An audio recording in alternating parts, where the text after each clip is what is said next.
Mga kapuso, karong buntaga atong kakuhaan og inspirasyon ang istorya sa usa ka sundalong naka-LDR o long distance relationship sa iyang anak, si Major Jaquilo Manoroc. Major Jaquilo, good morning og welcome sa At Home with GMA Regional TV.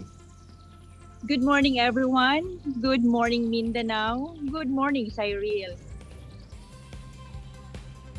Ma'am, kamusta ka karon labi pa nga nagpadayon ang atuang pandemic sa COVID-19?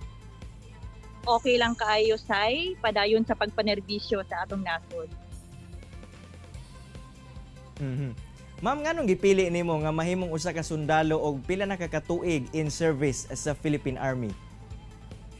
Actually say, both sa akong parents na sa military service, nagdako ko sa military environment, particularly sa Claveria, Misamis Oriental, kung asa na-assign akong papa o dugay-dugay. And then last 2003, sisulod ko sa military service, the officer candidate school, and this is my 17th year in my military service. Ma'am, kamusta imong married life ug pila na ang edad sa imong anak karon? I am very proud to say that I am a single mom, and Nicole now is running 13 this September 5. Ma'am, paunsa nimo gina-explain sa imong anak about sa inyong sitwasyon nga dili sama sa ubang pamilya, single mom ka sa iya ug kinahanglan nimong malayo sa iya, ug kinsa karon ang nagaatiman sa imong anak? Ang akong mindset sa akong anak na apo ka og sundalo, anak ka og sundalo, so ang priority namo is ang pagserbisyo sa anak. So nakasabot siya ana nga sitwasyon. Actually ang akong parents, so swertisan ko kaya I'm the only child. And then, na-focus akong parents sa pagpadako sa ako ang anak. Ma'am, natandog ang netizens sa post regarding sa valedictory address sa imong anak ug igo na lang ka nagtan-aw sa imong phone. Can you share to us, ma'am, nganong wala ka nakauli to celebrate unta with her sa iyahang success? Actually, say, mauni ang pinaka-sakit o pinaka-first time na hitabo in my sa military service kay I am planning to go home unta by March for sa iyang graduation. Pero wala tuguti tungod sa nahitabo sa atong sitwasyon karon. So, mo graduate unta siya by last March as valedictorian sa grade 6, and excited sab-usab ako kay nakapag-undergo ko sa 22K scholarship program sa Army sa akong masters. So sabay unta ni graduate karong March nga among prepare para sa amo ang success. Ma'am, na-mention nimo nga nagsabot mo nga makauli ka. Sa iyaha ba na wala na dayon imong pag-uli? Unsa iyaha nga iyang feedback ani, ma'am? Actually nagsabot mi nga after sa among graduation, mag-celebrate mi sa among Thanksgiving party sa among success duha kay nagsabay mi graduation.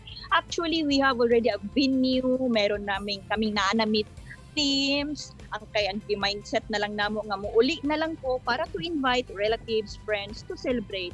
Pero very smart nakasabot siya sa sitwasyon karon o kabalo siya nga young mom is a frontliner, so need na ang among services. Kaya willing sa kung kanus ako makauli very soon. Ma'am, as a single mother, unsa ang struggle nga magpadako sa imong anak nga dili nimo siya makauban permente ug matutukan ang iyang pagdako?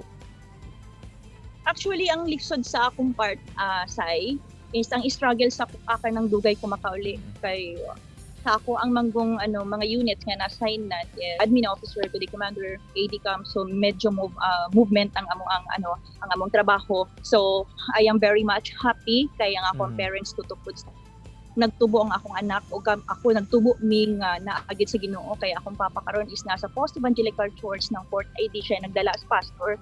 So happy ra pod kaayo ko nga nagtubo siya nga naa sa Ginoo nga wala ra pod kaayo naka-apekto pod sa ako ang panarbaho. Unsa imong mga ginahimo karon, ma'am, aron makabawi kang sa panahon nga layo ka sa iya karon? Actually ang akong gina-promise sa iyahan na naami kay bora o game plan sa among duha. So, my task is to look for money, to provide her, maka-eskwela siya og gwapo nga school, and then maka-provide ko sa iyahang need. And then mao na akong task sa iya. Mao na ako ang obligation sa iya ha. Yung task niya isa lang, to be the number 1. So from grade 1, grade 2, grade 3, grade 4, grade 5, grade 6, Little Me Academy, wala ko niya pakyasa nga gihatag ako ang nag-number 1. I am very proud. Usahay, syempre babae, mama, emotional ta.